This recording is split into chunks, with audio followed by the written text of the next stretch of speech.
(6월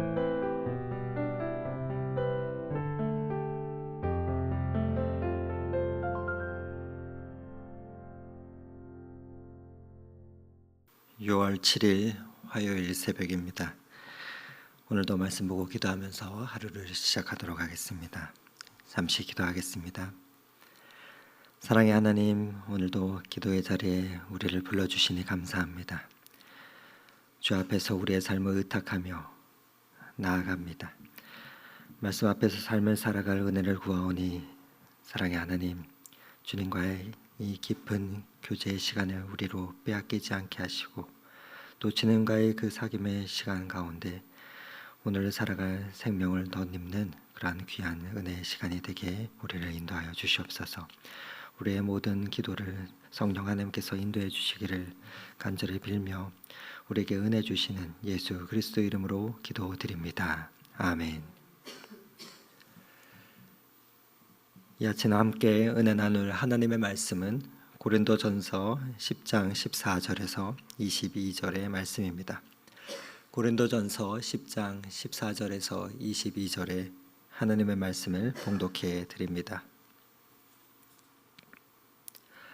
그런즉 내 사랑하는 자들아, 우상 숭배하는 일을 피하라. 나는 지혜 있는 자들에게 말함과 같이 하노니 너희는 내가 이르는 말을 스스로 판단하라.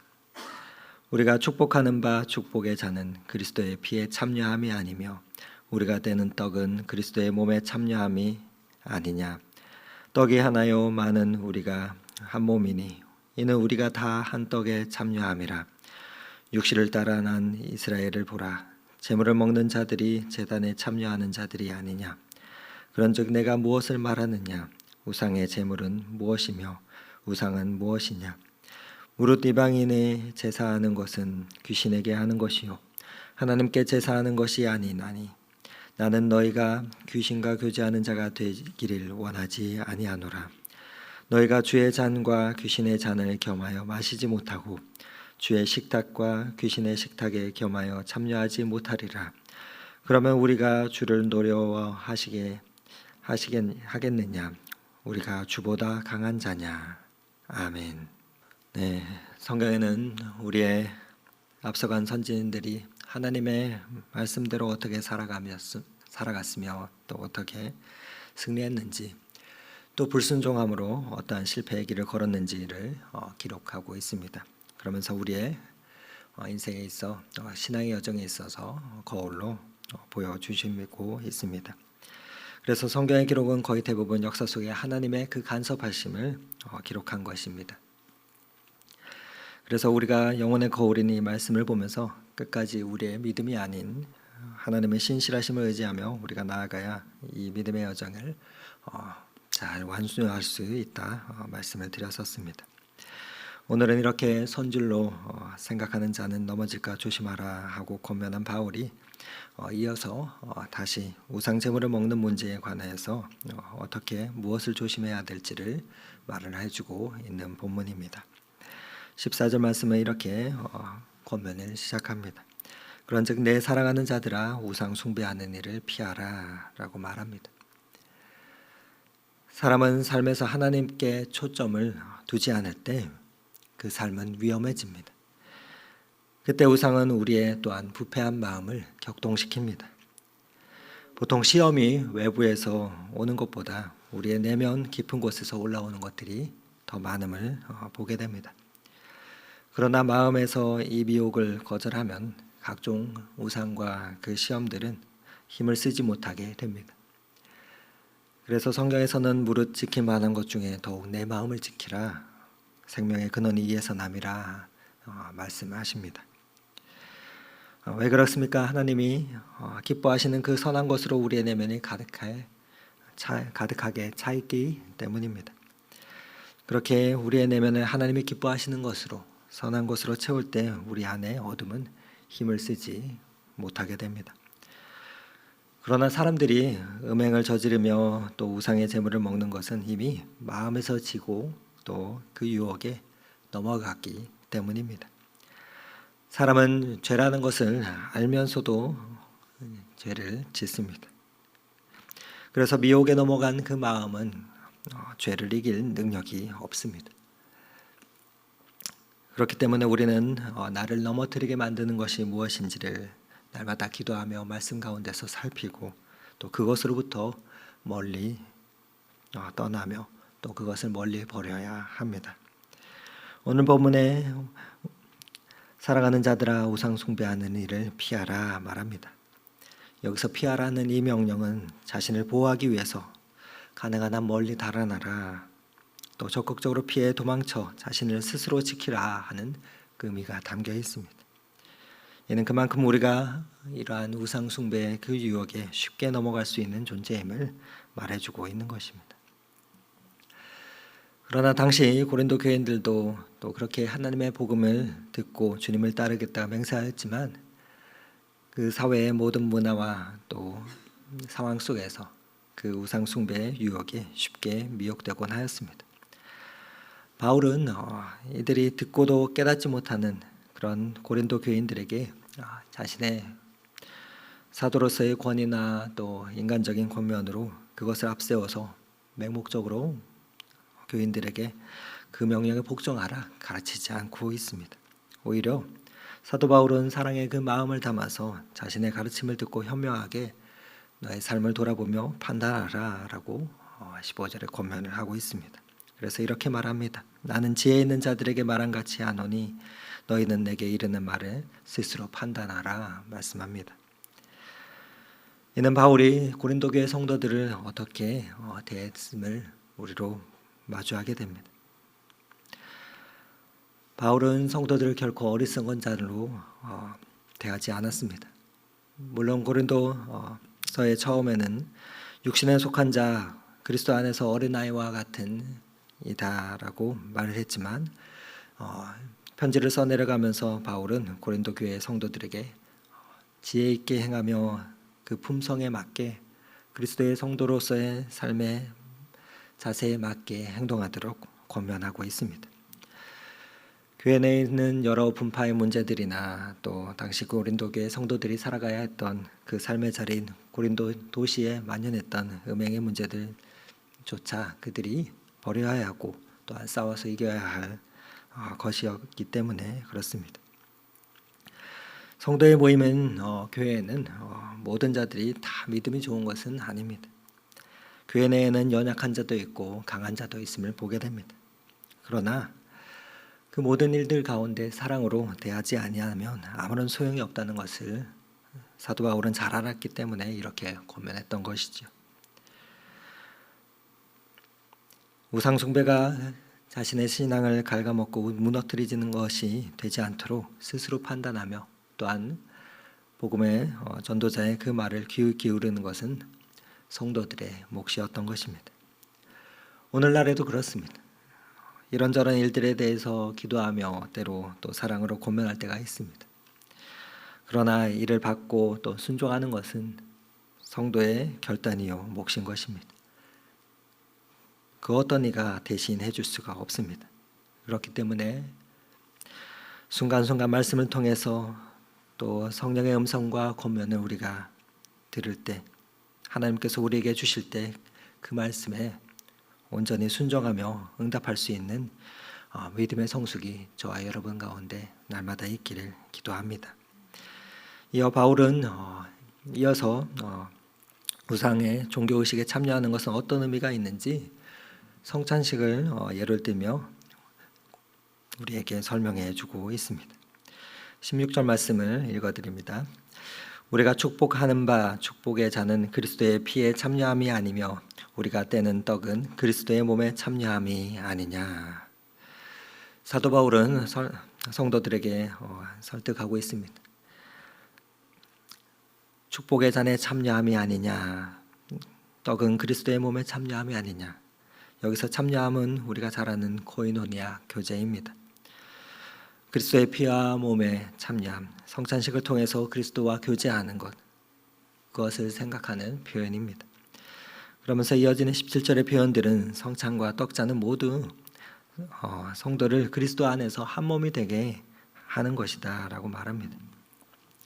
예수님께서도 마지막 유월절을 보내시면서 제자들에게 성만찬을 행하셨습니다. 떡을 떼고 포도주를 마시는 것이지만 성찬은 그것을 통해서 그리스도께서 항상 내 안에 거하신다는 것을 의미하는 것이었습니다. 그것을 기념하는 것입니다.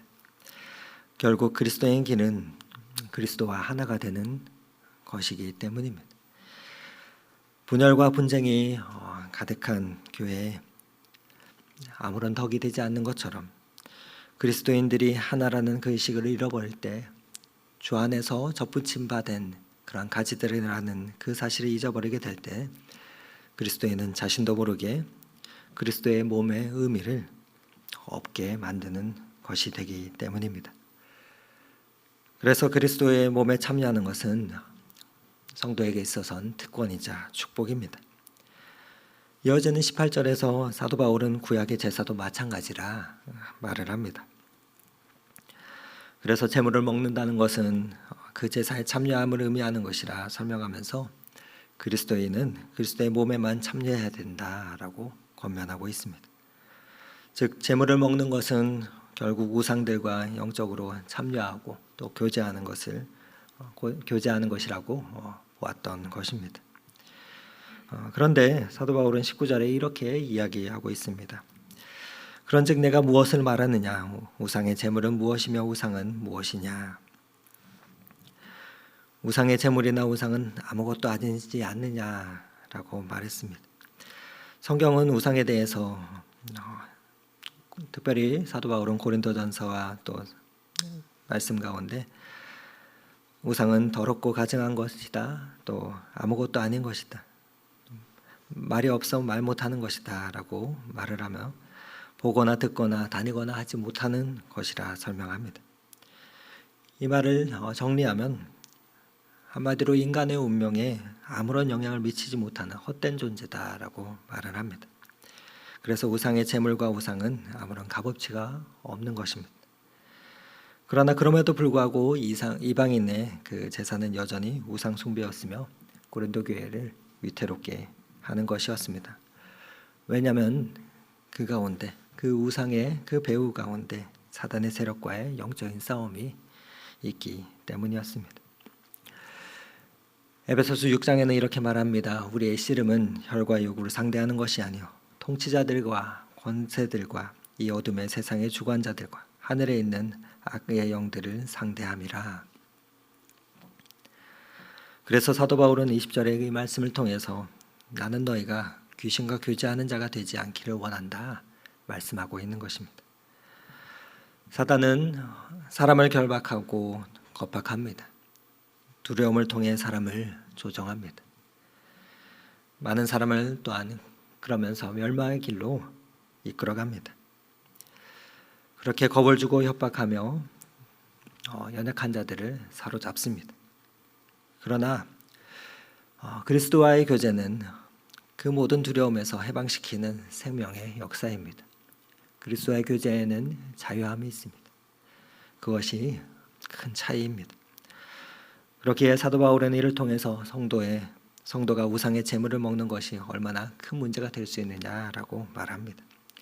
이어지는 21절의 말씀에는 주의 잔과 귀신의 잔을 동시에 마시고 또 주의 식탁과 귀신의 식탁에 동시에 참여하는 심각한 모순에 우리가 빠질 수 있다라고 권면합니다.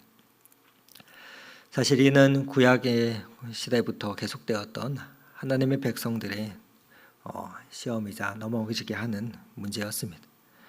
하나님과 바알을 같이 섬기고 하나님과 돈을 함께 섬기는 것은 하나님께서 싫어하시는 것입니다. 그래서 22절에 사도 바울은 하나님은 우리가 우상 숭배할 때 노여워하신다라고 말합니다. 노여워하신다 여기에는 원어에는 질투하신다라는 표현이 담겨 있습니다. 우리는 주님을 기쁘시게 하며 살아가야 되는 성도들입니다. 그러나 세상의 악한 영은 우리가 하나님과 세상을 또 하나님과 사단을 동시에 섬기게 합니다.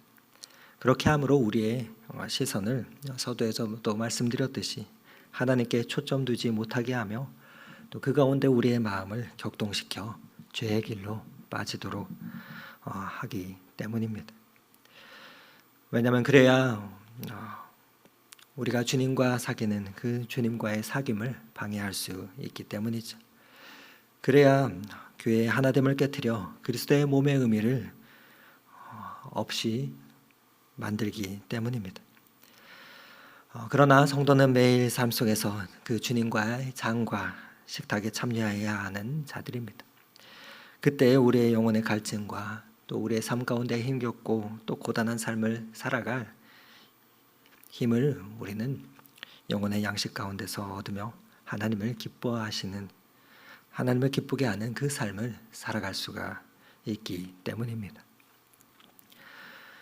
연합과 주님의 식탁에서의 교제하며 또 하나 되면 놀라운 하나님의 역사입니다. 왜냐하면 복음 안에서 하나됨은 사단이 가장 싫어하는 것이기 때문에 그렇습니다. 그렇기에 연합하는 일은, 하나 되는 일은 영적인 공격이 참으로 많습니다. 그러나 우리는 힘써 하나 되기를 힘써야 합니다. 사랑하며 하나됨은 우리의 힘과 의지로 유지할 수 있는 것이 아닙니다. 그렇기에 우리가 기도 가운데 주시는 간절한 하나님을 사랑하는 그 사랑 가운데 우리가 맛보게 되는 열매이기 때문에 그렇습니다.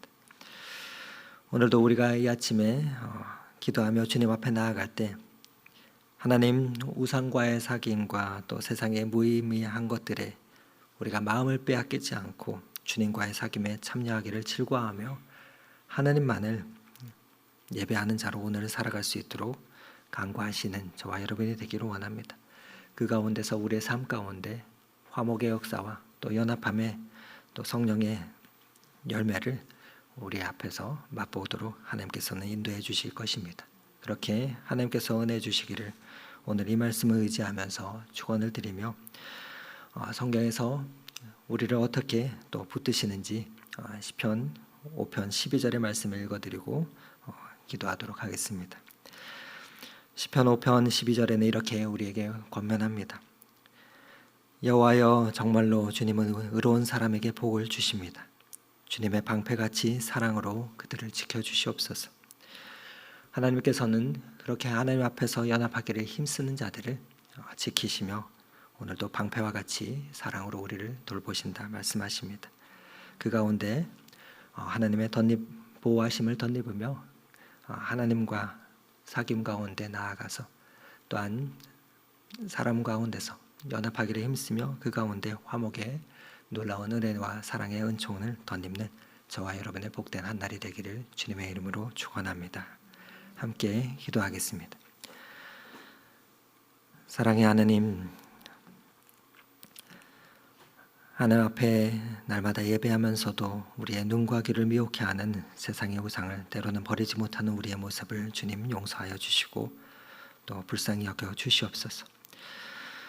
사단과 마귀는 우리에게 두 마음을 품게 하며 또 가증한 것들을 쫓게 만듭니다. 그러나 성령 하나님, 그 모든 주님이 기뻐하시지 않는 것들은 성령의 불로 태워주시어서 온전히 하나님만 바라볼 수 있도록 인도하여 주시옵소서. 그리하여서 날마다 하나님과의 그 사귐의 시간을 빼앗기지 아니하며 그리스도의 떡과 잔에 참여함으로 주님께서 주시는 참된 평화와 또 참된 평강과 또 아름다운 연합함의 사랑의 열매들을 우리가 우리의 삶의 자리 가운데서 온전히 누리게 하여 주시옵소서.